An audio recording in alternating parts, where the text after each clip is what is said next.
Hello everyone, আসসালামু আলাইকুম। চলে আসলাম আবারও নতুন আরও একটি লং ভিডিও নিয়ে। আশা করি আপনারা যে যেখান থেকে আমার এই ভিডিওটি প্লে করেছেন সম্পূর্ণ ভিডিওটার সাথেই থাকবেন। আর ভিডিওর দেখার শেষে যদি ভালো লাগে লাইক কমেন্ট শেয়ার করে দিবেন, আর যদি ভালো না লাগে অবশ্যই স্কিপ করে চলে যাবেন। তবে আপনাদের কাছে আন্তরিক অনুরোধ রইল ভিডিওটা না দেখে কেউ কমেন্ট করে যাবেন না, কারণ আমরা যারা কন্টেন্ট ক্রিয়েটার হিসেবে কাজ করি আমাদের জন্য একটা লং ভিডিও তৈরি করা কিন্তু অনেক বেশি চ্যালেঞ্জিং এবং পরিশ্রমের।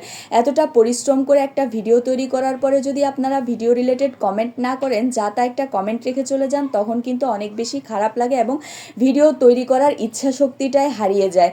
তো আজকে আমি চলে আসলাম দুপুরে রান্না করতে, আর রান্না করতে করতে আমি আপনাদের সাথে কিছু কথা বলে নিব। তো আসলে যে পরিবারে ছোট বাচ্চা আছে সেই পরিবারের মায়েদের জন্য কিন্তু প্রতিদিন রান্না করাটা অনেক বেশি চ্যালেঞ্জিং হয়ে যায়, কারণ বাচ্চারা কি খেতে পছন্দ করে, কি রান্না করলে বাচ্চারা মজা করে খাবে, আর কি খেলেই বা বাচ্চার পুষ্টির চাহিদা পূরণ হবে, এই ভাবনাগুলো কিন্তু সব সময় মায়েদের মাথায় কাজ করে। আর তারা রান্না করার সময় এই চিন্তাগুলো নিয়ে সব সময় অস্থির থাকে।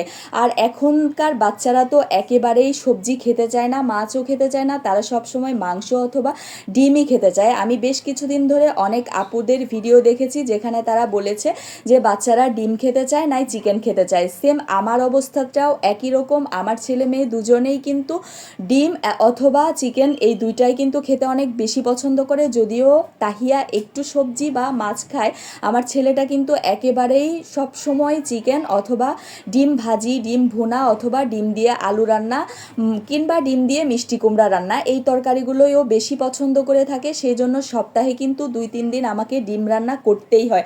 তো আজকেও তার ব্যতিক্রম নয়। আজকে আমি চলে আসলাম ডিম আর আলু রান্না করতে। তো ডিম সিদ্ধ করে নিয়েছিলাম, সিদ্ধ করে আমি প্রথমে আলুগুলোকেও ভালো করে ভেজে নিয়েছিলাম। তো ডিম আলুটা ভেজে রেখে আমি এদিকে সব মশলাগুলো পেঁয়াজ ভেজে তারপরে মশলাগুলো কষিয়ে নিচ্ছি ভালো করে। তো অনেকেই কিন্তু ডিম রান্না অনেক রকমভাবে করে থাকেন, তো আমি যেভাবে করি সেটাই কিন্তু আপনাদের সাথে আমি শেয়ার করছি।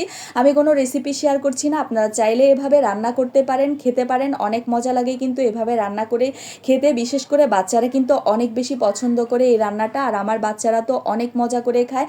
তো এই যে আমি সব মশলাগুলোকে কিন্তু ভালো করে কষিয়ে নিয়েছি, সাথে আমি কিন্তু একটা টমেটোও ব্যবহার করেছি কিউব করে। আর টমেটোটা এইভাবে পিউরি হিসাবে ব্যবহার করলে কি হয়, তরকারি রান্নার কালারটা অনেক সুন্দর আসে, আবার খেতেও কিন্তু স্বাদটা অনেক ভালো হয়। তো এই যে আমি সব কিছু মশলা কষানো হয়ে গেলে মশলাটা একটু পানি দিয়েও ভালো করে কষিয়ে নিয়েছিলাম। তারপরে ভেজে রাখা আলু আর ডিমটা দিয়ে আরও কিছুটা সময় ভালো করে আস্তে আস্তে হালকা একটু পানি দিয়ে কষিয়ে নেব। যেহেতু আজকে আলুটা আমি ভেজে রান্না করি সব সময়ই, আর এই যে আমি কিছুটা কাঁচামরিচ ফালিয়েও দিয়ে দিলাম। তো আলু ভেজে রান্না করার ফলে কিন্তু আলুটা অনেকটাই সিদ্ধ করা থাকে, যার জন্য বেশি বেশি পরিমাণে আর সিদ্ধ করার প্রয়োজন হয় না। তো আমি হালকা একটু পানি দিয়ে খালি মশলার সাথে কিছুটা সময় নেড়ে চেড়ে একটু একটু কষিয়ে নিব। তো কষানোটা যখন হয়ে যাবে ভালো করে, তো এই যে আমি ঝোলের পানিটাও দিয়ে দিচ্ছি পরিমাণ মতো। তো এই ঝোলের পানিটা দেওয়া হয়ে গেলে কিন্তু আমি আর কিছুটা সময় ভালো করে নেড়ে চেড়ে মিশিয়ে রান্না করে নিব। তো বলক উঠে আসলে কিন্তু ভালো করে বেশ কিছুটা আর 10-15 মিনিট মতো আমি হালকা আছে একটু রান্না করে নিব। তো এই যে রান্নাটা কিন্তু শেষের দিকে হয়ে এসেছে। আর আপনারা কারা কারা এভাবে ডিম দিয়ে আলু রান্না করে খান সেটা কিন্তু অবশ্যই কমেন্টে জানিয়ে যাবেন। আর আমার আজকের রান্নাটা কেমন হয়েছে সেটা তো জানাতে ভুলবেনই না। তো আজকের ভিডিওটা এই পর্যন্তই, সবাই ভালো থাকেন।